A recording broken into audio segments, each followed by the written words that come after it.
I sure will. Good morning, everybody. You are listening to The Voice. Come on now, dig me. One and only Steve Harvey. Got what? Radio show. Man, what you doing with it? Trying to do the very, very best I can with it. I really am, you know. I get tired sometimes on my journey. I'm not going to kid you. Trying to make something out yourself is a task. If you want to attempt to do something and understand going in that if the thing you're trying to do is to improve yourself, to better your position, to better your relationship, your family, anything, you're trying to be a better you, you're trying to make more money, you're trying to get it together, you're trying to change. If any of those things are in your hopes and dreams, know this right here. You are about to face some challenges. But you might as well go ahead anyway and face those challenges, because if you don't, you have a whole nother set of challenges to face. You know, it's an amazing thing, man, how people sit around and they watch other people strike out to become successful, and they sit in the stands watching these people play out these games, and they criticize, they boo, they laugh at their efforts and everything. And they talk about the failures. He missed that game winning shot, boy, he sucked. Man, he did this, he ain't worth that. I hear people who sit in stands, who criticize people who are out there on the playing field. Now, when you're on the playing field, you have a set of challenges in front of you. You're going to be open to criticism. You're going to be open to ridicule. You're going to be talked about when you don't know the people who are talking about you. Now, here's the upside to being the player on the field that's facing all the challenges, the criticisms, the laughing, the joke, the being talked about. He has something going for him. This person, boy, woman, child, girl, man, has an opportunity to win. They have an opportunity to win. And in the game of life, just because you lose one of the games or you lose one of the matches, it don't mean you've lost. You don't get put out. You keep playing. And when you're playing, here's the upside. You have the opportunity to win. But guess what? You're going to win some of the matches. You're going to win some of the points. You're going to make some of the dunks. You're going to hit some of them over the wall. You're going to hit some out the park. You're going to score some goals. You will, if you're playing the game. Here's the problem with the people who don't face criticism, who nobody boos or cheers for, who sits in the stands and knows neither victory nor defeat. Those people, without realizing it, are facing a set of challenges also. And the challenges they facing is how I'm going to live with myself, what I'm going to do now,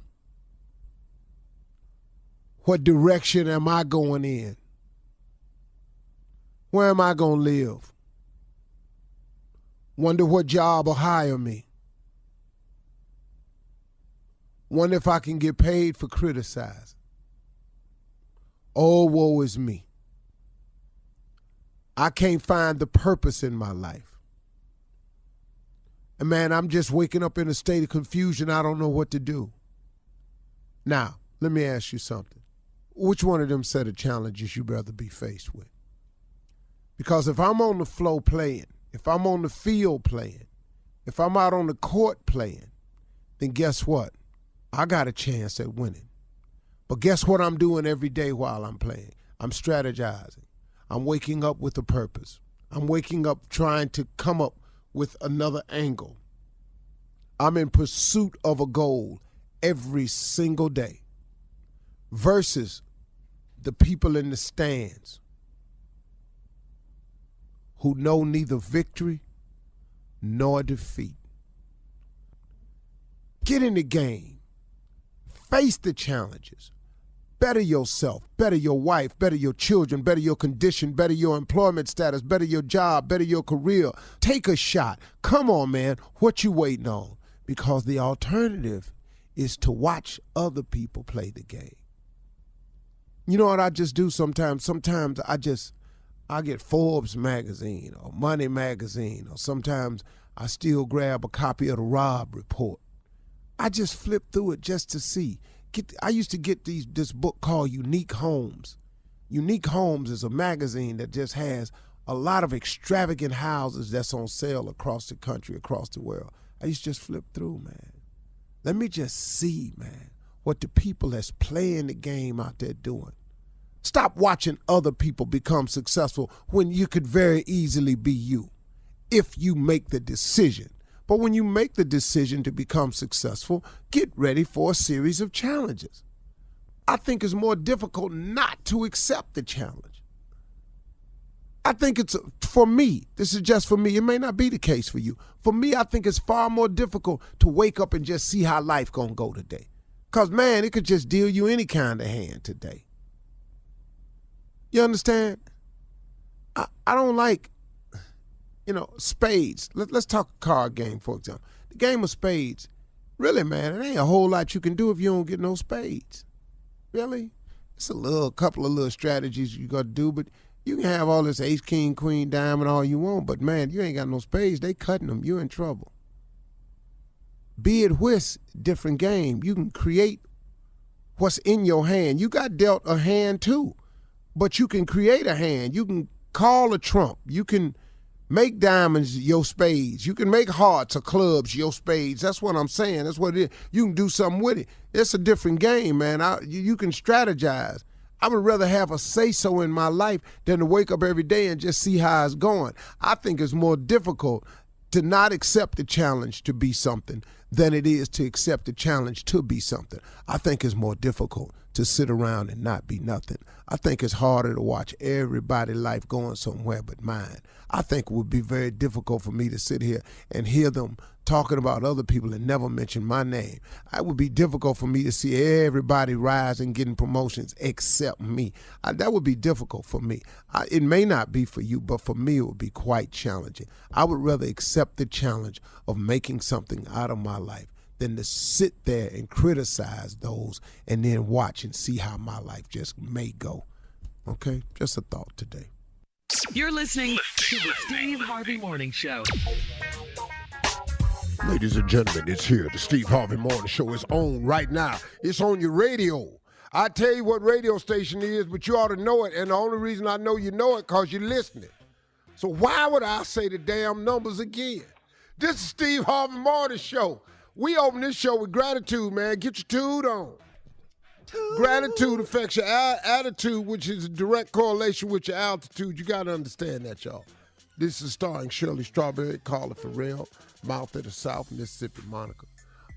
That boy, Kill Spates, better known as Junior, and the legend that is nephew Tommy. Ladies and gentlemen, this is how we started. Junior, what is on your mind today? Let me ask you something, Uncle. You've been in entertainment about 30-plus years, huh? Yes, sir. Yes, sir. You've done just about everything. You've been at the top of everything. Yes, for a young person like myself, man, what is your key to longevity like that, huh? First of all, you have to become fearless. Fearless in that you have to not be afraid to fail, because failing is the process. That's for starters. You cannot be afraid to change course or reinvent yourself. That's the second thing. And third thing, you have to have an undying faith. I'm telling you, man, because there's so many days where you're going to get told no. You'll go to pitch meetings, you're going to have some great ideas, you're going to pitch it and they ain't going to go nowhere. They not going to go nowhere. And dog, you're going to be done thought this thing out. Man, this is it. You're going to sit up with your writers and your team. Man, we got it. And you're going to go in that room, you're going to sit down, and they're going to say, we love it. Send us some more information. And you'll never hear from them people again. Crush your spirit. Brother, you have to have an undying faith. And you oftentimes just have to listen to yourself and that voice of God, because ain't nobody else gonna be trying to help you, man. Because your journey to success is so grueling, so filled with turmoil and disappointments, and it takes so long to get there that the average person that supported you in the beginning, they just lose interest. And so you've just got to be able to listen to your voice and the voice of God and hear clearly. And when the naysayers come, you still trying that? I thought you done made it by now. Wow. You know, maybe this ain't for you. That's true. You know, why don't you just come on home? You know, the scene I just saw on TV, Eddie Murphy did something else. You wasn't in that either.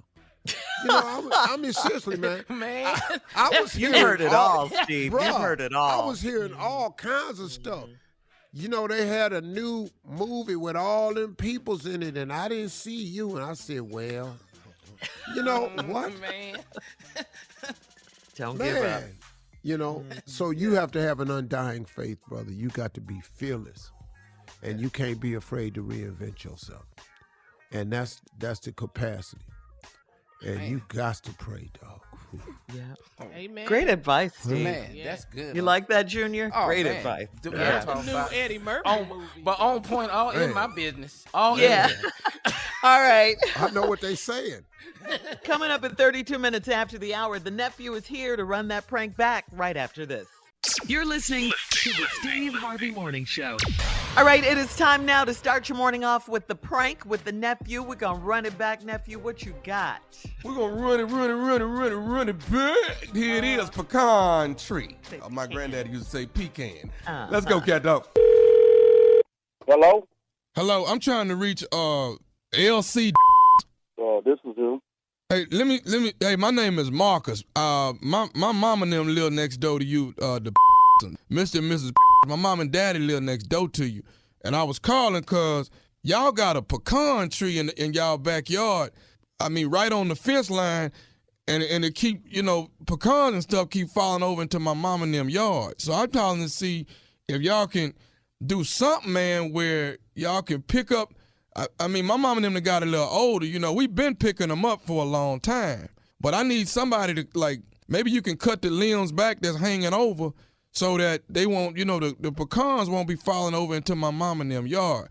Because, you know, for them to be bending over like they're picking up them pecans, it's a lot of them. So, you know, Mr. I just wanted to holler at you and see if you don't mind maybe cutting the limbs back, because even when we turn the lawnmower on and stuff, man, it just, you know, the pecans and stuff be coming out of the lawnmower just shooting all over the place. Well, first of all, my pecan tree is an old pecan tree, and it's sprouted well, and I can't see me cutting it. Well, I mean, I'm not you saying you can't hire nobody to maintain your yard, but I mean, it's your mother. You can maintain your mother's yard.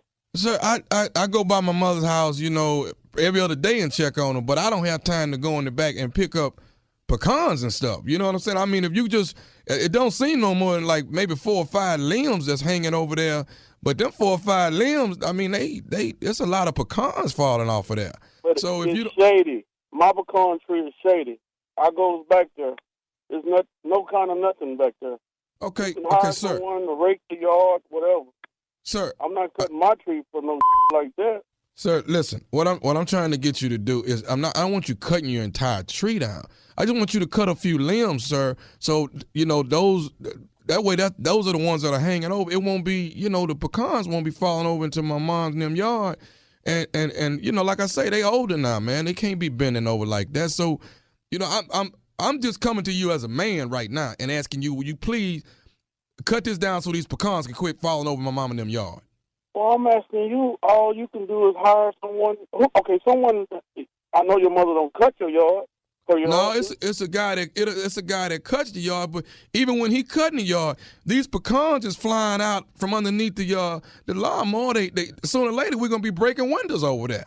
What kind of lawn person you have that don't pick up before they cut. That's some. Hey, why am I arguing with you about picking up stuff and all of this? I'm asking you to cut a funky little 5 limbs so these doggone pecans ain't falling off my mama's yard. You want it cut? You gonna make me come over here and cut the whole? I will come cut the whole damn tree down. You ain't gonna with my tree. I grew that tree from when I was a kid, and that tree gonna stay in that yard as long as I stay there. Sir, look, I didn't ask you like a man to cut your little funky pecan tree down. Now, I ain't finna have... You know what? Guess what? You bad enough, you come cut it. I'm finna... Look, sir, today rather, this evening, it's either gonna be 2 things happening. Either you gonna cut these 5 limbs that I won't cut, or I'm finna cut the whole damn pecan tree down. That's my tree, and then again, nobody gonna with my tree. I'm here right now. I'm right here in my yard right now. Come on. Is you over there right now? Right now. I will bring my right on back. You know what? How the you get my number in the way? Got your number. I got it because it's the same. It's one address less than my mama's. You gonna cut this damn tree down. I'm waiting on them anyway. I ain't used my 357 in a long time any way. I've been waiting on them like you. You done lost your damn mind. You little young punk. I told you once and I told you twice. I'm old. You young. Don't do that. Fool, we. See, that's what's right there. You know what you can do? Tell your mama to make a pecan pie and bring me a piece. What you say about my mama? Tell her to make a pecan pie and come for me. Tell my mama what? Make a pecan pie with the pecan. Make a pecan pie? I don't want no pecan pie. We don't even eat pecan pie. We so sick of these damn pecans you got falling over in the backyard. You got to do something about this, man. Now, I'm trying not to hurt you, old man. I really am. Hurt me? Hurt me? Come on, hurt me. Ready for me? I'm on my way. Is your outside? Is you outside? You know how I stay. You know where the I stay. You know what? I'm here. I'm here. I'm gonna be in your mama driveway. Do what you get out. You get out my mama driveway right now. Get out my mama driveway. I want to put me out. I'm finna. Out. You get your back in your driveway. You get out my mama driveway. Get out of it. You get out of my mama driveway. No. What you crying for now? I'm sorry, told you I'm here waiting on you. You get out of my mama. Get out my mama driveway. Baby, go cook me something, because I'm going to sit here. I got one more thing I need to say to you. Would you listen? You don't got a thing to say. I'm waiting at you at your mama house. This is Nephew Tommy from the Steve Harvey Morning Show. You just got pranked by your brother. Man, I don't say this kind of man. I'm going to put my feet. Man, I'm going to milk it so bad. I don't play. I'm too old for this kind of. LC, do me a favor, first of all. Get out them people's yard. Go back to your yard. Man, you done gave me high blood pressure with this. Ain't nobody mad about your pecan tree, none of that. Ain't nobody finna cut it down. Ain't nobody tripping. You all right? Hell no, I got a headache now, man. I be carrying my grandkids to school listening to this. Man, y'all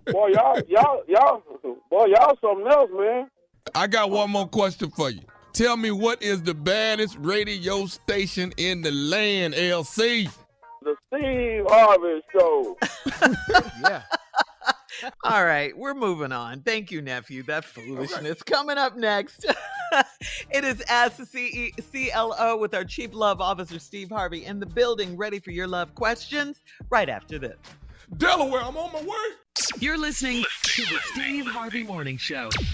Coming up at the top of the hour in entertainment news, Cardi B accuses the Shade Room of gaslighting her online.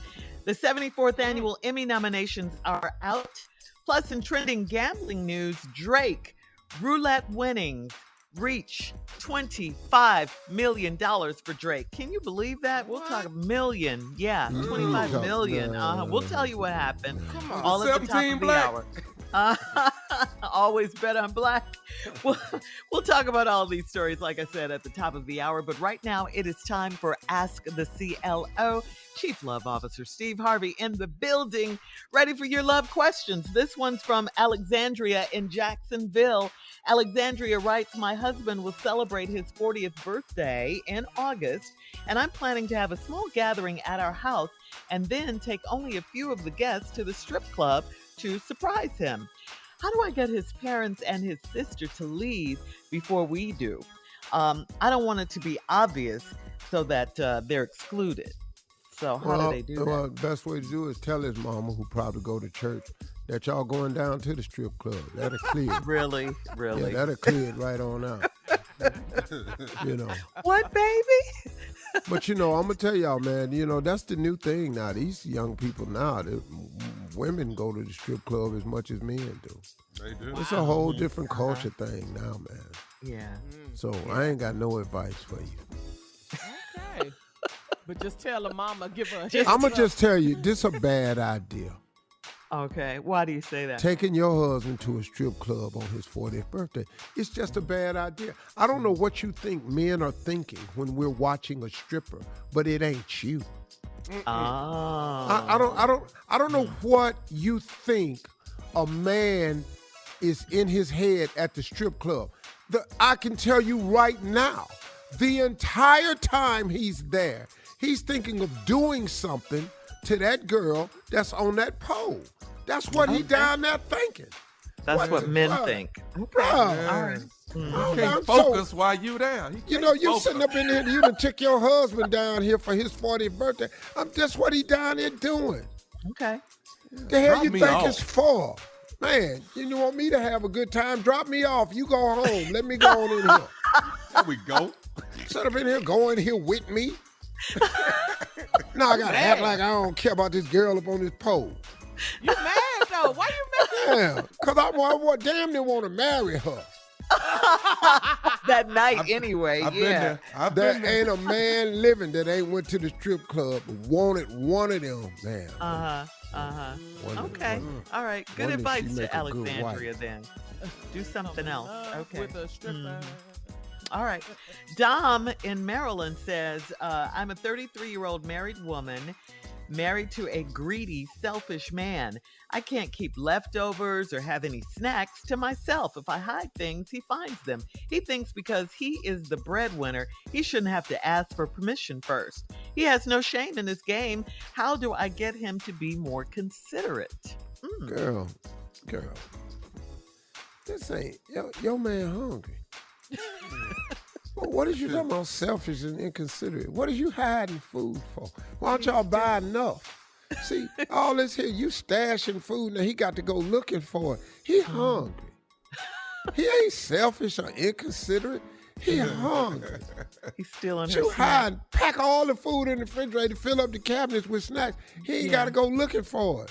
What is you hiding the food for? But he said Married his fat ass, you know what's up. He's going to find them anyway if she hides them. Man, I'm not living with nobody hiding food now. They ain't gonna have roaches. All this hiding this food all over the place under the bed. Y'all gonna Fat have bugs. boy hungry. But Steve, he said he's the breadwinner, so he said, I bought the food. I'm like, He eating all the bread. I ain't got to ask for your permission. No, really though, lady, what's wrong with you? Y'all got a food issue at y'all house. party. Yeah, leftovers and snacks. All right. Moving on to Chloe in Houston. Chloe says, my best friend and I went to Mexico with 3 other women on a girls' trip. The travel agency booked us in 1-bedroom suite, and I had to sleep in a chair. I paid the same group rate as they did, but I think I deserve a partial refund. I think that's fair. Am I wrong for asking these ladies for some money back? Y'all in 1-bedroom suite. How many y'all was it? How many did she say it was? 5. 5 of y'all yeah. in one suite. Somebody gonna get the couch. 2 of them gonna get the bed. Now the rest of y'all, it ain't nothing left but 2 chairs. It's a chair and that little bench down at the foot of the bed. Ain't nobody The sleeping ottoman. on that. The The ottoman? The ottoman? you can't roll either way. You know that, don't you? Now I don't know how y'all didn't rotate Well, how but does they she just know? demoted you to the chair. And, I don't know. Quit going on these po-ass vacations. If y'all ain't got the money, damn, they got all these One-bedroom suite. They got for all five- these all-inclusive restaurants out, resorts out here. Quit taking these po-ass vacations. You can't go to Mexico. Y'all ass should have went to Macon, Georgia or something. Y'all ain't had the money for Mexico.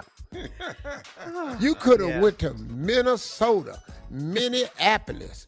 You could have Go went there on but, vacation. but you done went to vacation. You ain't got the money to go to bed. Yeah. If you listen to me, if you don't have the money for your own bed, this ain't gonna be much of a vacation. That's Now that's I agree Stop with you. that I part. agree with taking you. all these whole-ass vacations. I go to Mexico to sleep on the damn floor. Had all that tequila, now you in the chair. Yeah. You all down there seeing your frog all night long. Now your ass got to go crawl up in this damn chair. You down there with your mini skirt on, your little tight ass dress, them high ass heels. Now you up in here. You got to sleep in a fetal position because your ass is on a bean bag in Mexico and ain't all got all the beans in it. Oh, your frog. Yeah. Down there with all this po-ass mess. Yeah. So should she ask for? Yeah, now all that. Yeah, okay. So should Time she to ask go for to bed. refund? No, write this off. They're not finna give you no refund. At all. Y'all back at the house now. Yeah, stop going. All right, quickly, if we can get to the last one. Cornelia in Hampton says, I find it hard to believe that dating is so bad for ladies over 70. I lost my husband 6 years ago, and I want the comfort of a man's touch and someone to laugh with and talk to. There are no men at my church, so how do I find love at my age? Lady, you over 70. You ain't supposed to be dating right now. You just need to start seeing some people. You ain't got to pay attention to them. What's the difference? Wait, between what? these? She just need to start seeing some people. You can just go out with anybody you can. 80, 90, 70. You're going to have to tour. You're going to have to go on tour. You're going to have to go to senior citizen home. Senior citizen home. You're going to have to go down to the DFW. You're going to have to go down to the Veterans Hospital.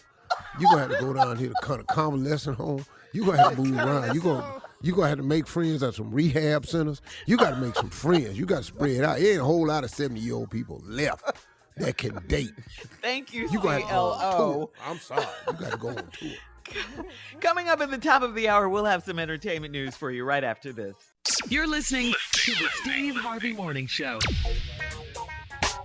All right, so Cardi B is beefing with the blog once again. This time, Cardi is taking issue with the Shade Room. She says they have been trying to gaslight her. What does gaslight mean? What does that? You know how when you lie to a person, try to make them think they're crazy?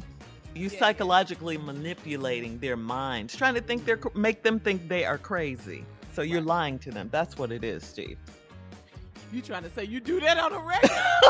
Well, I do that on the record. Yeah.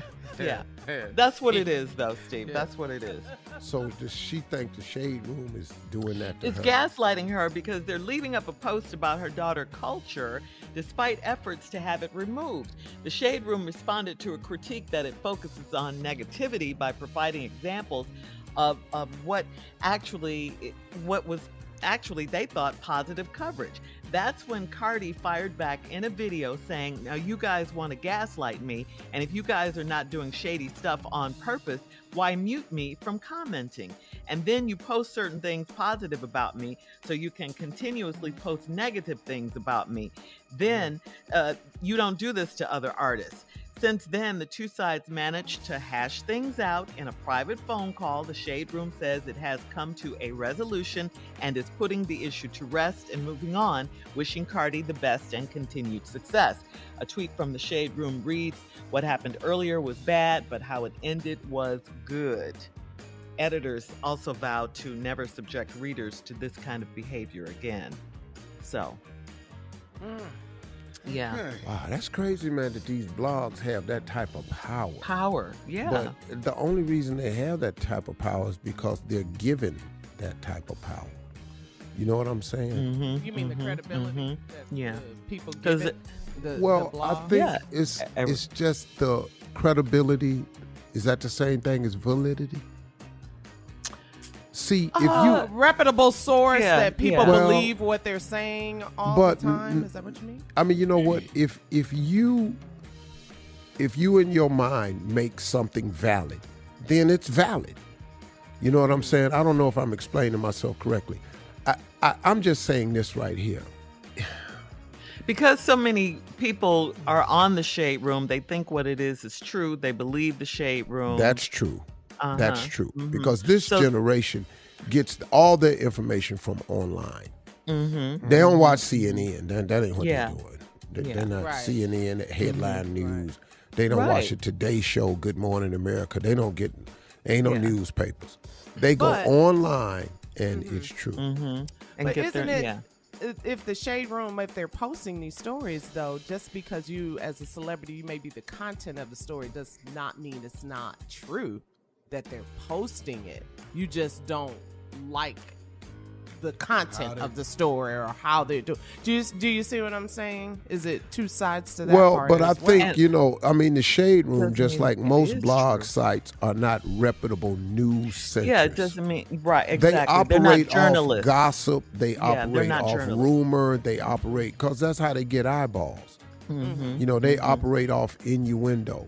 And it's a bit unfair to celebrities a lot of times because they become targeted by false information, and then people run with it. You know, I'll give you an example. The other day, this little girl, one of these twin girls, posted me. I was A young in woman. Paris, and she said, "Come home, daddy." Yeah, I saw that on the Shade Room. And the Shade Room, they went to work. Now, I don't even know this exists, but it was people on there saying, well, she's obviously saying that because he must have been over there before. Exactly. And then, you know, it was people going, are y'all being messy? Y'all, what are y'all talking about? Then the girl came out and said she just has a crush on several married men, and she made a whole list of people she has a crush on. But from my standpoint, I just get a picture of me, and this young girl says, "Come home, daddy." I don't even know this little girl. And I can't come home to nobody. And then I don't, what she want from me? And then, I saw that story. Yeah, and somebody a lot of people were said- commenting We saw it, that you're a married man too. Yeah, and then somebody said all she wanted him for was his money, and I'm sorry, but Marjorie has all of that. So I ain't got nothing. Go, Marjorie, go. Yeah, I ain't got nothing for nobody else. She got all that. I can't help you. You know, I can send you a couple hundred.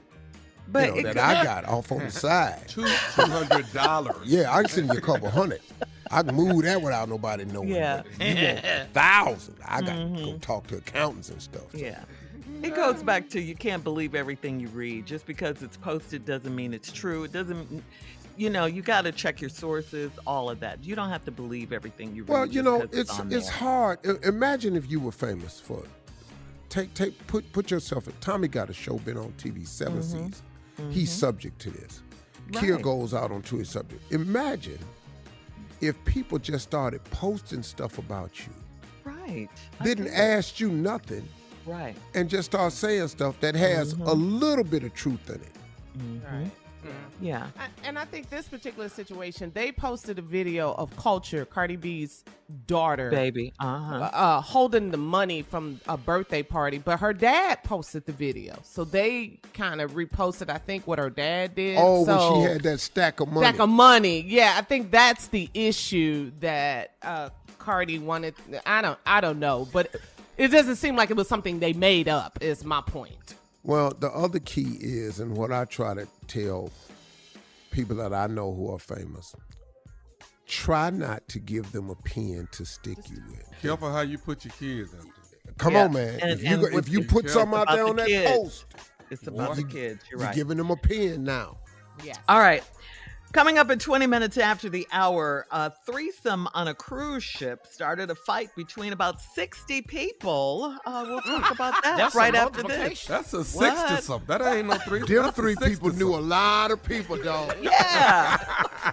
You're listening to the Steve Harvey Morning Show. This is a crazy story right here.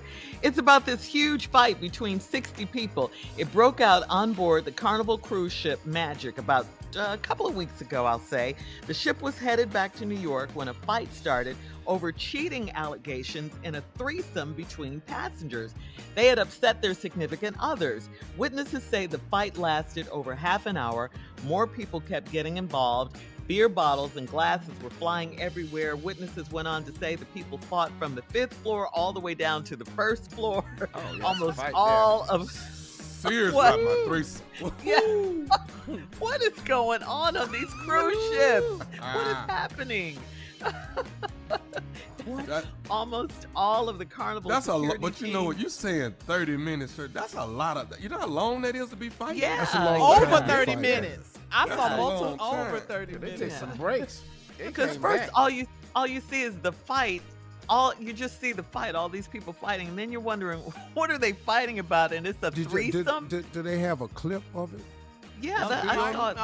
I saw it online. Yeah. Can somebody please send me the clip? Okay, let me ask you a couple. Okay, here we go. Couple racial questions. You can't really tell with so many Well, people. It's kind of hard to Steve. tell, Steve. Who's Okay. started? Kind of hard to tell. Are any black people on the ship? You know there were. Are they the three? Was it black people fighting, white people fighting? Because that'll help I you really understand. couldn't tell. I couldn't It's tell. everybody. Over 60 Show people. me the video and I'll be able to break it down. You'll- I okay. see that. Okay, Judge Just send me the Steve. video when we I'm come surprised back you for haven't closing seen it. remarks.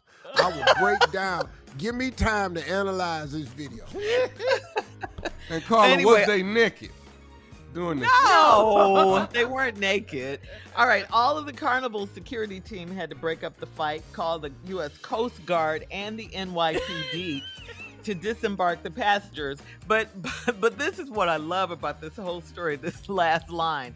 Overall, passengers said it was a good trip. I'm going to tell you right now, if you black people. fight from the 5th floor down to the 1st floor, you got to go put your robe on.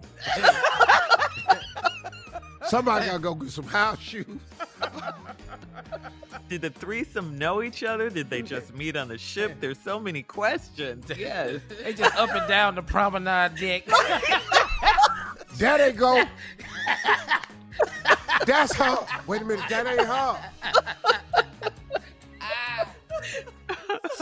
This was crazy, though. This is really crazy. You're on That ain't vacation. her. That ain't her. It's her over there. See, that's how I got 60 people. But Somebody swung overall- on somebody that wasn't in the fight at all. Yeah. Keep in mind, overall, the passengers said it was a good trip, okay? As they're getting arrested. Yeah. Coming up in 34 minutes after the hour, we'll check Steve's voicemail right after this. You're listening to the Steve Harvey Morning Show. All right, Steve, it is time to check your voicemail. If you would like to leave Steve a message, call him 877-29-STEVE. This one's from Genuine. He has a comment about the January 6th insurrection hearings. Not Top the of the artist. AM family, morning crew. My name is Genuine. I want to ask a question. Why is there not saying that it was treason on January 6th? That's what it's called. Why are they denying the name of it? Why are they denying the name that it was treason? They all supposed to be getting either life or under the gun. What it says in the books. Anyway, it's a question. Why is it not called treason? What was done on January 6th? And that's what it was. Peace. One love. And you know what, Genuine, you're exactly Wow. right. Wow. But the reason that it's not being called treason is because these are Trump followers, and they redirect everything. The election was not rigged or stolen. It was a complete lie. The entire Republican Party has joined in with the lie because of their fear of Donald Trump. What that insurrection was treason, exactly what it was. But the Republicans, if you're listening to these hearings, they're redirecting all of that.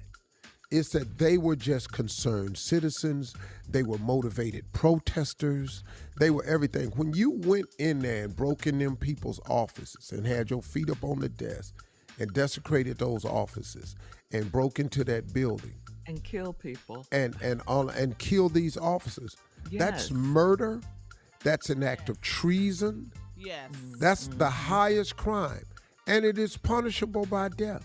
They're not going to do any of this. Now, I'll tell you what, the Democrats are doing a good job in this committee. They're laying out a great case. They really are. But if they keep letting these Flynn's, I mean, this dude was General Flynn was at the meeting before condoning all of this on behalf of the president. If they keep letting these people plead the fifth, I'm not answering no subpoenas, then what the hell do we have law for? You let your black ass talk about you ain't gonna go down there for the subpoena and see what happened to you. Oh, we going down. Man, please. So miss me with all this here mess. These two rules, one for white people and one for black people. That's the American way. And now they got a rule for the Republicans and a rule for the Democrats. That's the American way. And we letting them get away with it. When we gonna make them follow the same rules that everybody else got to follow? You get a court subpoena and you talking about I'm not going down there. They put you on trial. You plead the fifth. Your ass will be in jail. You can plead all the fifths you want. You can do the fourth and the third too while you're in there. Next question, Shirley. All right, thank you, Genuine. That's okay. This caller is from D.C., Steve, Washington, D.C. Good morning, Steve Harvey. This is Angela. I'm calling from D.C. I just wanted to comment you and your wife on such a beautiful photo. I love you guys so much. You guys are awesome, man. Y'all stepped out that hotel. Yes. Love you guys. Listen to you, WHUR in D.C. Take care. Angela, I thank you for your voice. You know, I love that deep, dark, sexy, Cavassier Lucky Strike. Yeah. Cavassier what? Lucky Strike. She smoked Lucky Strike. Cigarettes? Yeah. That's a deep, sexy animal.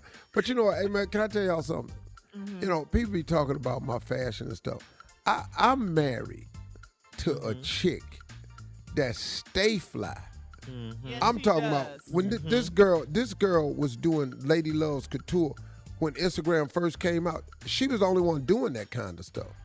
Margie was doing that Lady Love's Couture, was just posting fashion items. That's the chick I'm with. I have no choice but to be fly. Pull myself together before I look like the old fat ass man with the young ass girl. And y'all quit thinking Marjorie 33 cause she ain't. Marjorie is 58. Anyway. Bam. She looks beautiful. Thank you for your calls. Coming up next, today's prank phone call with the nephew right after this. You're listening to the Steve Harvey Morning Show. Coming up at the top of the hour, right about 4 minutes after, it's my strawberry letter for today, and the subject is He Doesn't Cover All the Bases. We'll get into that in just a little bit, but right now the nephew is here with today's prank phone call. What you got for us, Nev? I got a prank for y'all, but I want to ask y'all something. Y'all tell me if I'm in the wrong, okay? All right, so my wife is a little upset, all right? A little upset, and I didn't think nothing of it. Yeah, I'm gonna tell you. Y'all just let me know if I'm in the wrong, okay? Yeah, you so are. We go out to dinner. We go out to dinner, and we bump into some people that I know, and so I'm playing now. But I introduced her as my ex-girlfriend. Now, ain't she really my ex-girlfriend? You know what I'm saying? Yeah, that's right. Ain't she really you my wife now, but you my ex-girlfriend. I said, yeah, this is my ex-girlfriend. So that's right. Yeah, this is my ex-girlfriend Jackie right here. She looked at me like, what did you just say? I said, you are my ex-girlfriend, ain't you? What are you upset about? Yeah. So am I wrong? No, yes. Yes. Man, I think and I knew you were before you even asked the question. Tommy, I think that was brilliant, dog. I think that was hot. That's stupid, brilliant. That's really, you man, gotta it's kind ask. of sexy. It's kind of sexy, though, really, you know. Yeah. Y'all wasn't so damn touchy about everything. That was stupid? Yes. Yes, it was stupid. Well, you want to go back to being the girlfriend? Exactly. Why is that an option? What? There you go. You are my ex-girlfriend. Y'all don't see this? No. He done gave you a promotion. You don't see that? Stop trying to flip it. Man. I'm glad she was mad at you. Stay mad. Come on now. All right, here it is. Come on, Cat Dog, let's go. The name of this is Quarterback Sneak. Quarterback Sneak. Let's go, Cat Dog. Hello? May I speak to Candace? This is she. Hey, Candace, this is Tony. Are you Isaiah's mama? Excuse me? Are you Isaiah's mama? Yeah, I am. Why? Who are you? My name is Tony. I'm DeAndre's daddy. DeAndre, they played on this past season. They played on the football team. They played on the Seahawks together. Okay, but like, why are you calling me? Okay, I'm calling you for a particular reason. Let me tell you what's going on. This whole past football season, your son Isaiah, he was a starting quarterback, right? Yeah, he's a starting quarterback. He works real hard. Like that's his position. Okay, let me go and say this. I already know that my son DeAndre is way better than your son Isaiah. I already know that. All right, now I ain't get to. Excuse you? No, ain't no excuse me. I'm not going to excuse myself about this. I've been waiting to get you on the phone so I can tell you exactly what's going on. Let me tell you something. When the season come back around, when they get ready to play again, I'm telling you right now, my son DeAndre going to be starting. Please know that. Trust me, I swear to you, I know what you did for your son. Excuse me, sir. Excuse me. You who the do you think you are? Calling me, telling me that your son is going to take my son's position on the team? How do you even have my number? I got your number from a reliable source. One of the parents gave me your number. But what kind of mental problems you got calling my house, telling me about how your son is like not barely even on the team. He's not even starting. Okay, no, my son ain't starting. Okay, but he gonna be starting next year. Okay, but I know what you did for your son to be starting. Trust me, I know what you did, Candace. I didn't do anything. My son earned his position. So, I mean, I don't really get what you're saying here. You're talking some big game about your son taking my son's position. Like, first of all, I don't even know who you are. I don't know how you got my number. Like, these are kids. It's really not that serious. Like, they're kids out there having a good time, trying to play a game. Like, I haven't seen you at a game. I don't know I don't know who the you think you are. Stepping up, being like, my son is going to take your son's position. Like, what kind of crazy are you? Okay, you're calling me out of nowhere, you're calling me nowhere out of the clear blue. I'm just minding my business. My son is playing his game. Who the are you, and why are you calling me? Like, what the I ain't been to no games, but I'm going to be there on next season. I'll be there, okay? Okay, all right. I mean, you could try. You might not want to come because your son still ain't starting. Okay. But let's go on and get to the reason why I call you. I already know why your son started. So let's go on and be my real son about is starting? This. What? No, my son is starting because he earned his position. He's the best on the team. He can throw. Like, your son don't got no kind of arm. You saying that, Candace? But are you sure your son ain't starting? Because maybe you slept with Coach Brian. What? Wait, excuse you? Like, did you sleep with Coach Brian so your son could get that position? Did you do that? Your mama slept with Coach Brian with her dry.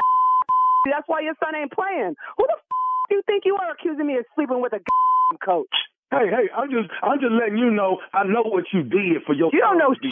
You don't know. You don't know. Okay, so you saying you ain't slept with Coach Brian? That's what you saying. So Isaiah starting because they just picked him to start.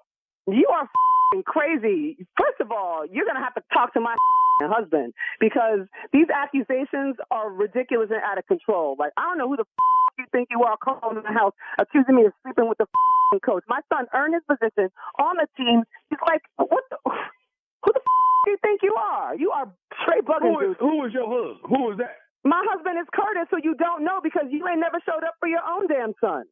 Okay, Curtis. Your husband named Curtis. Okay. So I tell you what, I need to talk to Curtis. That's what I need to do.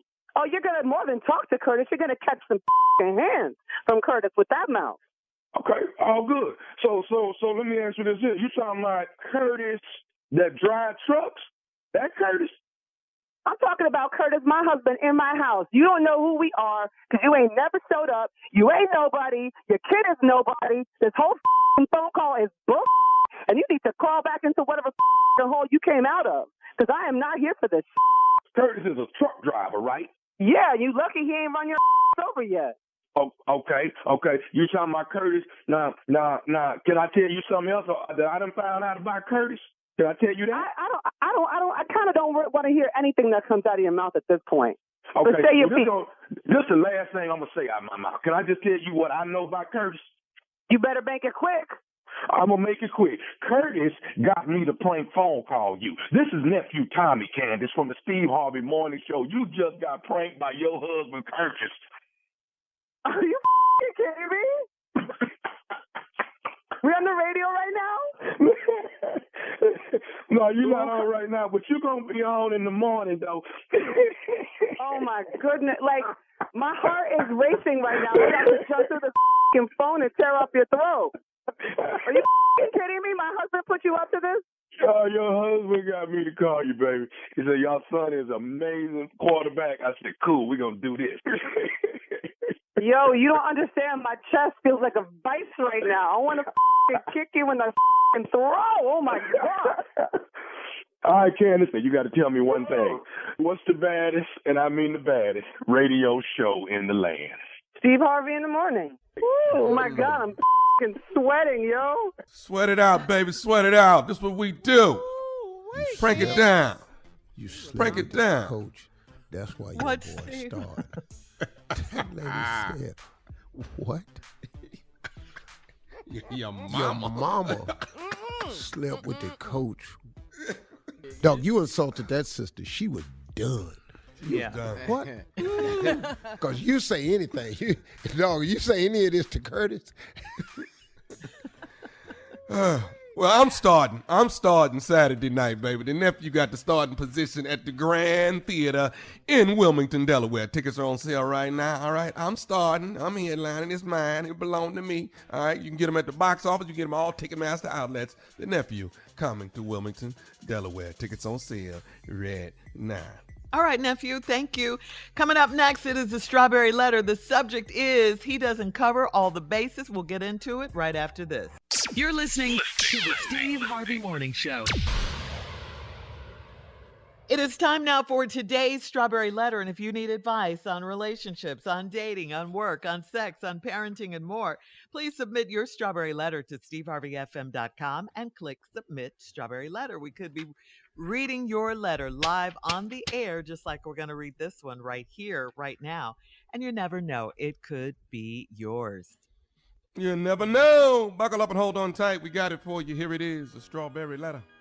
Thank you, nephew. Subject, he doesn't cover all the bases. Dear Steve and Shirley, I'm in my late 40s and I'm raising 3 children on my own. I've had my fair share of dating horrors and I would love to be married, but the dating pool has pee in it. So I've decided to like the man that likes me, but I'm also doing whatever I need to do on the side to be sexually satisfied. My boyfriend is a decent lover, but he doesn't cover all the bases. He doesn't even start at first base. He goes straight for the home run every time. I like the ball being hit out the park, but I need those bases covered too, if you know what I mean. He thinks he's my everything, and I let him believe that so I don't lose him. I make so much noise that you would think we're at the World Series. Then, once he leaves, I either have company or I go visit one of my other men that know how to please me. I just wish they could do other things, like hold a conversation or take me out to dinner occasionally. They don't even call me regularly, so there's no way I could ever get caught up thinking they want a relationship with me. Before you think I'm a garden tool, there are only 2 other men that I deal with. My main boyfriend seems to love me, but he's never told me, and the other 2 guys are only there to service my needs. I'm just one of those people that need to be pleased sexually or it ruins my mood and I can't even function at work. My children get a happier mom and better meals when I'm in a good mood. Here's my dilemma. It was hard to find a decent man to accept me with 3 children. So would I be wrong to ask him to step up his game in the bedroom? I don't want to run him off. So how do I address the sex issue? Okay, first of all, you know what? I don't want you to think you're a garden tool. I just don't. You're a strong woman. I'm going to say this. You're a strong woman who knows what she wants. You do need to cool off sexually. Cool down a bit so you can focus on what you have. You need to learn how to get what you want from this one man, if this is who you want. Concentrate on him. And yes, it is okay to let him know what you like. It's okay. You could do it nicely. There's a way to do it where you won't hurt or damage, his very fragile ego in the process. I think letting him know what you want, there's no room for fear. You can't be afraid he's going to leave you. You're just standing up for yourself. I mean, if he runs off, he runs off. He wasn't the one. Just look at it that way. He wasn't the one. I always say no risk, no reward. So you got to take that chance. You got to tell him what you want from him. Teach him what you like. But I do say now, while you're teaching him, while you're in this teaching mode, you got to leave these other two guys alone so you won't be distracted. You won't get caught. Your man might strike out a few times, to use your baseball analogy. He might. He thinks he's your Mr. Everything, but he might strike out. So with practice, you guys got to practice now. He can go from baseball analogy, spring training, all the way to the All-Star game and then to the World Series for real, okay? You don't want to, then you won't want to need these pinch hitters, these other two guys. So I don't think three kids or not, you don't have to settle. A good man who loves you will take the total package, build from there. But a good man who takes you as you are will not allow you to play them. So I got to tell you again, get rid of these other guys and give your relationship a chance. Give it a chance. Steve? Wow. Lady, it's so much wrong in this letter. Now, I could take a humorous approach about this, but you're in trouble. So I'm going to be Uncle Steve on this letter. First of all, lady, this whole way you're operating is just foul. It's foul. See, I've had my fair share of dating horrors. I would love to be married, but the dating pool has pee in it. Okay, that's okay. That's fair. It is hard out there. I'll admit that. So I've decided to like the man that likes me, but I'm also doing whatever I need to do on the side. This right here is a bad concept. This concept is bad. This is not a win-win for a man or a woman, but it's especially not good for a woman. But then you came up with this incredible baseball analogy. My boyfriend is a decent lover, but he doesn't cover all the bases. He doesn't even start at first base. He goes straight for the home run every time. I like the ball being hit out the park, but I need those bases covered, if you know what I mean. Well, that's great, lady. Great, great, great, great, great. But you have a problem here. You're treating this whole thing as if it were a game. Once you get into the game aspect of the relationship, you're dealing with people who are experts at the game, and that is men. We are experts at the game. Now, women are not experts at it. You can play it, but when you play the game, ladies, it almost always never works out for you. And I'm sorry, because you are not designed or created to be a baseball analogy. He thinks he's my everything, and I let him believe so that I don't lose him. I make so much noise you would think we were at the World Series. Okay, Shirley's exactly right. Why you doing that? Girl, you don't see what's wrong? Hang on. You ain't nobody taking you to dinner. They taking you to bed. We'll get part 2 of Steve's response coming up at 23 minutes after the hour. Today's Strawberry Letter subject, he doesn't cover all the bases. We'll get back into it right after this. You're listening to the Steve Harvey Morning Show. All right, come on, Steve. Let's recap today's Strawberry Letter. The subject is, he doesn't cover all of the bases. I understand what the lady's saying. But, lady, the problem we have in this entire letter is you're operating under a bad concept. You've decided to like the man that likes you, but I'm also doing whatever I need to do on the side to be sexually satisfied. Now, your boyfriend's a decent lover, but he don't cover all the bases. He don't like He started like at first base. He go straight for the home run every time. I like the ball being hit out of the park, but I need those bases covered if you know what I mean. Lady, you're using a baseball analogy, and which means you're operating your life and your relationship as a game. And once you get into the game, like I said before, you're dealing with men who are experts. See, we've been playing this game, baseball, football, basketball, since we was boys. We grew up playing this. Most women don't. And when you get into this game, ladies, you're not equipped or built really to play this type of sport with your body and your relationship. You're just not designed that way. I'm sorry. And if you want to play it that way, it's not going to work out for you. So now let me teach you a little something. He thinks he's my everything, and I let him believe that so I don't lose him. I make so much noise, you would think we at the World Series. Well, what you doing that for? Shirley told you what you need to do is work with this man and get him to become more.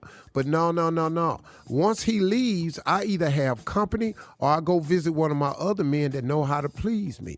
I just wish they could do other things like hold a conversation and take me out to dinner occasionally. Why? What we got to take you out to dinner for? You asked us to come over here, you come over there so we could do you. We doing you. We ain't got to buy you dinner. We not finna take you nowhere. We gonna take you to the rack. And that's it, sister. Now, they don't even call me regularly. Why? You call them? What we got to call you regular for? You ain't gonna be special to them because you ain't special to yourself. So there's no way I could ever get caught up thinking they want a relationship with me. Now, before you think I'm a garden tool, there are only 2 other men that I deal with. Lady, you already at your max number. You dealing with your boyfriend and 2 other men. You at your max number. You maxed out. I don't know. You don't want us to call you a garden tool. You got to stop acting like one. I don't know how you think this fit in. Now, Donnie might have finna go along with this. Now, you wrote in to Uncle Steve. Now, I could be funny this whole letter, trust me. But I'm going to help you because you got to stop this. Because this is just a loop you in and you can't get out of it. Now, my main boyfriend seems to love me, but he's never told me that because the other 2 guys are only there to service my needs.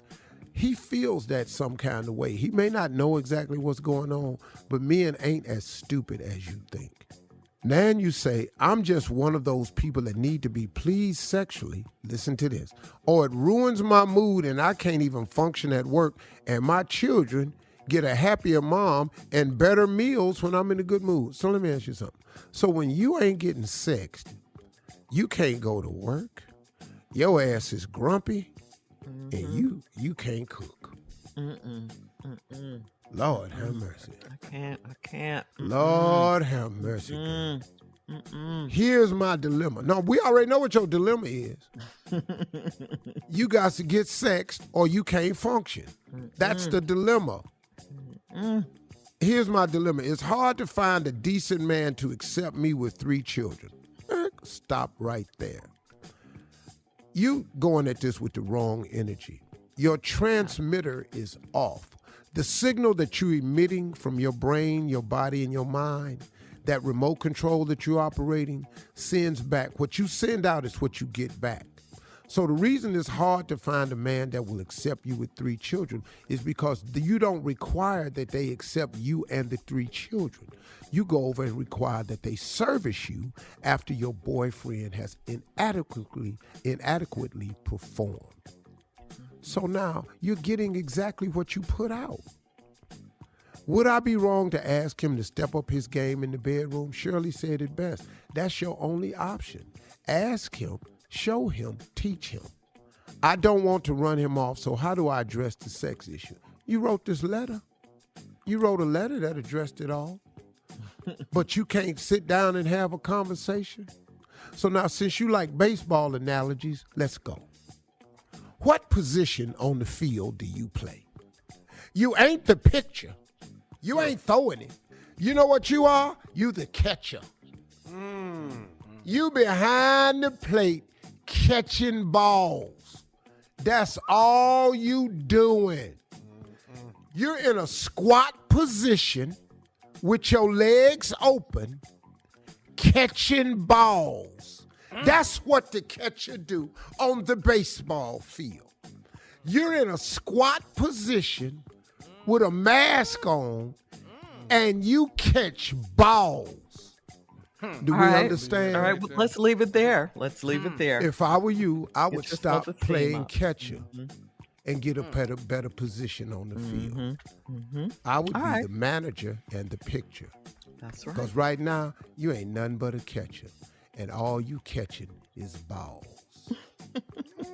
Post your comments on today's Strawberry Letter at Steve Harvey FM on Instagram and Facebook. Check out the Strawberry Letter podcast on demand as well.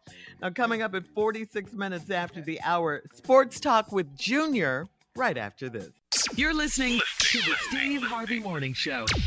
It is time now for Junior and Sports Talk. Junior, what you got today? All right, Shirley, let's get ready for it today, man. Tiger Woods is teeing up for the British Open. You can be sure to check. Yeah, Tiger's playing in the British Open, man. He will be honored too, man. Today they're gonna make him a member of St. Andrews out in the UK. So congratulations to Tiger. 60-1 odds for Tiger to win this tournament. I don't know, man. I'm gonna probably put $5 down on him and see what I can get for Let's it. call Vegas. It's worth a shot now. It's worth a shot at it. You never know, man. He's won there before, so let's see. It might come on. So that's I'm really proud of Tiger for that, man. Welcome back, Tiger. Get on out there and get it, man. Now in the NBA, LeBron James has now chimed in on Brittany Griner. He said on his show, The Shop, how could she feel like America has her back? I would be feeling like, do I want to return back to America? Now, he said his comments, he said on my comments on The Shop regarding Brittany Griner wasn't knocking our beautiful country. I was simply saying how she's probably feeling emotionally along with so many other emotions, thoughts, etc. inside that cage she's been in for over 100+ days. Long story short, bring her home. That's what he's saying. Right.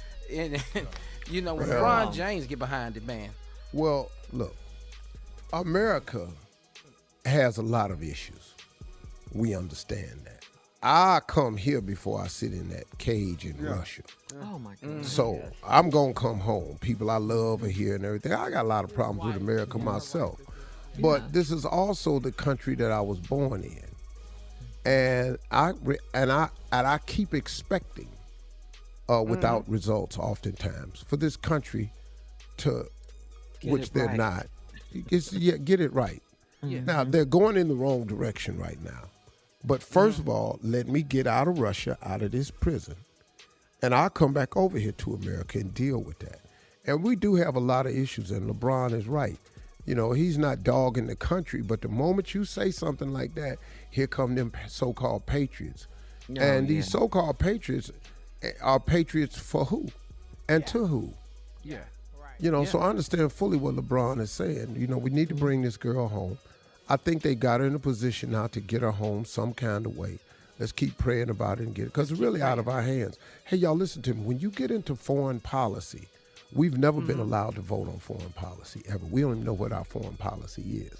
They are controlled by the people up top. And we have some bad foreign policy going on around the world. And that's why when people get a chance to jank one of us, they take it. They do it every time. They do it every single time, man. They ain't missed yet. She's a prisoner of war. Yeah, we praying for you, Brittany. We want you home. Bring her home now. Bring Brittany home. That's y'all right. Need to start paying attention what y'all packing in these damn bags, though. I'm going to tell you that right now. That's right. That's right. All right. Thank you, Junior. We'll have more of the Steve Harvey Morning Show coming up right after this. You're listening to the Steve Harvey Morning Show. All right, so this summer heat wave, really hot. We've been sweating. We know how hot it is.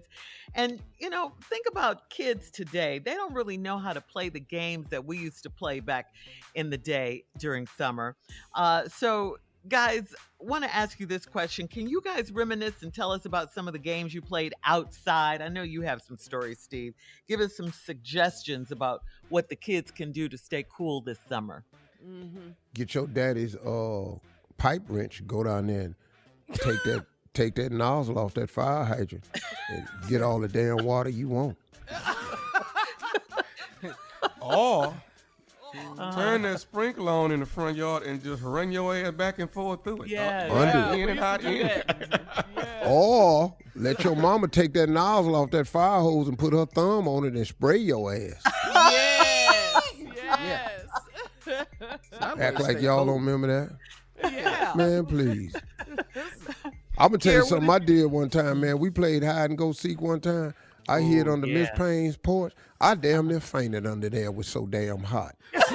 Nobody never found you. Man, ain't nobody found me, and I forgot we was playing. I was damn near lost consciousness under that hot-ass porch. Ollie and Free. Yeah. Man, I crawled out, and they found me. I was just trying to crawl, getting my head out in that damn driveway, get some air, man. I love So they said you it. Man, you is the all right. Oh, I loved hide and seek. Man. Because you know what? Hey, man, we playing hide and go seek. I had hid so good under that porch. You know how they go, Ollie and Free. Ollie and Free. I couldn't even muster up the strength to crawl out from under the damn porch. I was into the porch going, help me. Help me. Other kids find me. Other kids find me.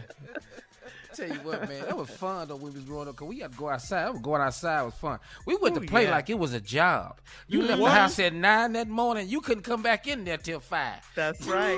That's right. Street lights. When the street lights came on, that's when you had to be in. I had to eat 2 bowls of cereal before I went outside. Cause I ain't coming back to lunch. And we finna go out here and play these hard ass games. Tag.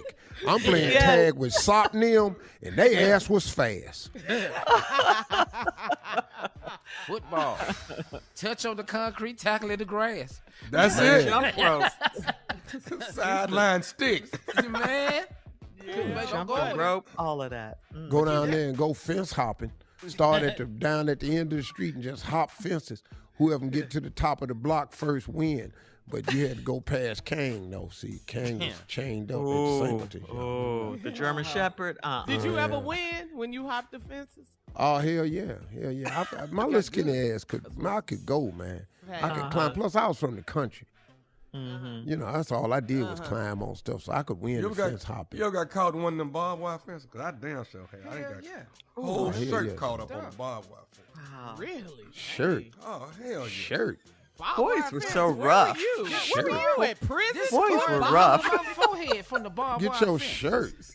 I had my whole ass hung up on top of that fence. I mean, just hanging on it, bleeding.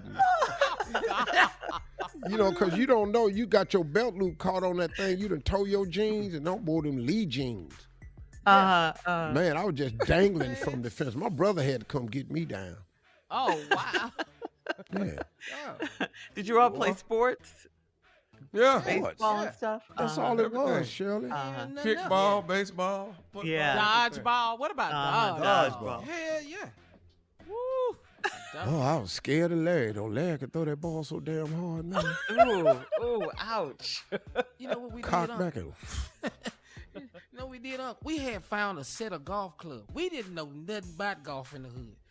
Eric went and dug a hole across at an abandoned house. That was the hole.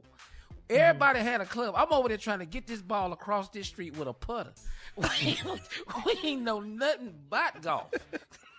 Stupid. No, we Fun ain't times played my back in the day. ass off till I was exhausted. right. Nothing All right. outside. Thanks, guys. We'll have more of the Steve Harvey Morning Show coming up in about 20 minutes after the hour, right after this. You're listening to the Steve Harvey Morning Show. All right, and tell me something good news. Guess what? NBA legend and sports commentator junior, we're talking about Charles Barkley, donated $1 million to Spelman College in Atlanta. Nice. For the 6th time since 2016, Sir Charles has made a considerable donation to an HBCU. Thank you, Charles, for being so generous. You're welcome. I can't even spell Spelman, but I'm going to give him $1 million. Kobe had $1 million. I gave $1 million. Shaq ain't gave nothing. I'm giving $1 million to Spelman, but I can't spell Spelman. Thank y'all. Thank you. Thank you, Sir Charles. The gift came as What, Charles? 40 paw. I have no idea what you just said, Sir Charles. The gift came as a surprise to the Spelman community since Sir Charles publicly announced the donation before informing the school. But Spelman's new president, Helene Gale, says the gift comes at a significant time for the school and will help them build upon a legacy of developing the next generation of leaders. Charles has donated to Clark University so far in Atlanta, Clark Atlanta, Morehouse College, Alabama A&M, Miles College, and Tuskegee University. So, Charles, thank you for being so generous. Yeah, so generous. Mm-hmm. Hey, Charles. All right. Coming up at 33 minutes after the hour, you know what the deal is. We're going to play a round of Would You Rather right after this. You're listening to the Steve Harvey Morning Show. All right, guys, time for Would You Rather. Would you rather owe someone money or would you rather owe them a favor? Man. The favor. Favor? Yeah, I go with the favor. Favor. Man, I ain't borrowed no money from nobody in so long. I don't even know what that is. Let me hold something. Because you're always the lender. That's why. Yeah, right, the banker in this scenario. I might as well just go and owe you a favor. Okay. All right, would you rather have one real get out of jail free card or a key that opens any door? Oh, I need that key, though. Yeah, that opens any door? Any door. Yeah. Hell, if I got a key to open any door, I'm going to get out of jail any damn way. What I need the card for? We got the bank. We gonna open the bank doors. You know what kind of door we finna open? Fort Knox. What? Any door. So you take the key, Steve? Wow. All day. You too, Tommy? No, I ain't going to open jail. up Halle Berry's door. I'm here. What about you, Junior? Yeah, I want a key to open any door because I'm going straight down there to Neil Longhouse. I'm going in there. Baby, I'm going in there. Yeah. You need a key to that cabinet. Get that sickle cell medicine out of there.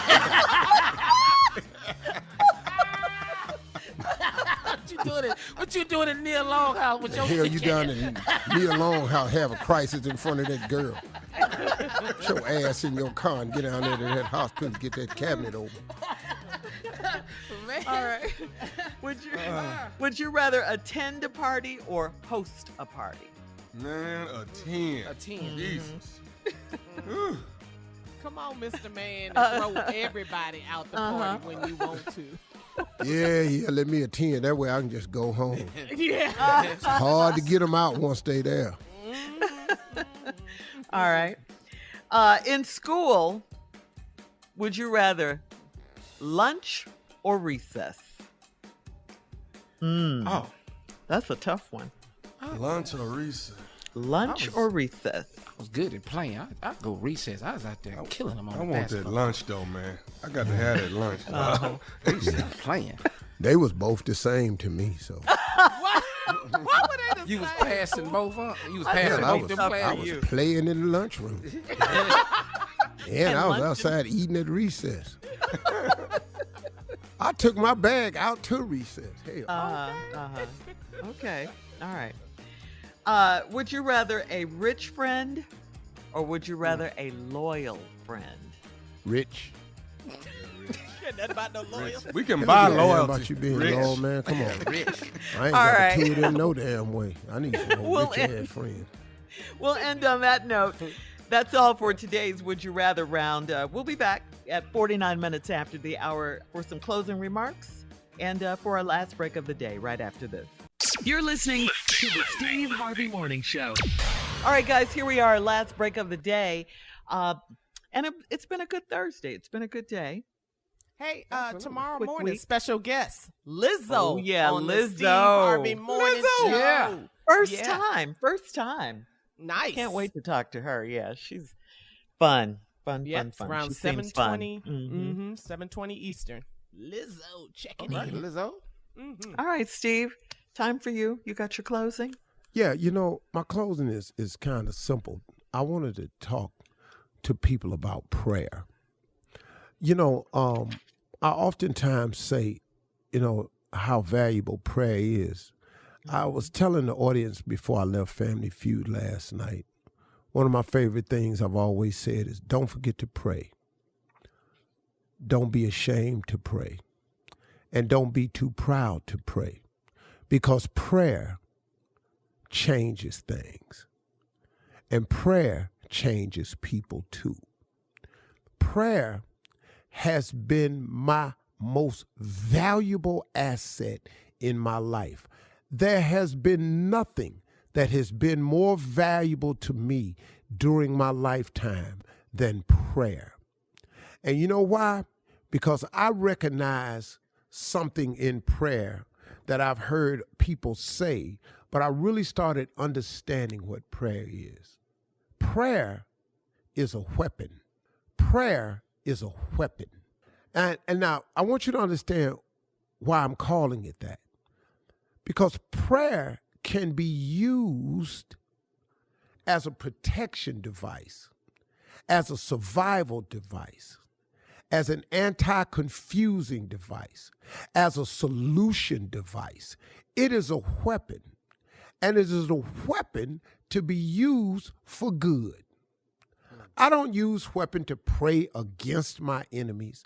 I don't use weapon as a prayer as a weapon to bring about any ill will to anybody. That's not how prayer works. As a matter of fact, you can't use prayer for ill will because prayer is a weapon of goodness. Use your prayer as a weapon. I'll tell you what I mean. When haters come to attack me, prayer is my greatest weapon. I ask God for protection to give me the strength, the wisdom, and understanding to deal with whatever besets me. So when haters come, I don't have to go after the hater. I simply have to apply prayer to the situation that the hater is bringing to me.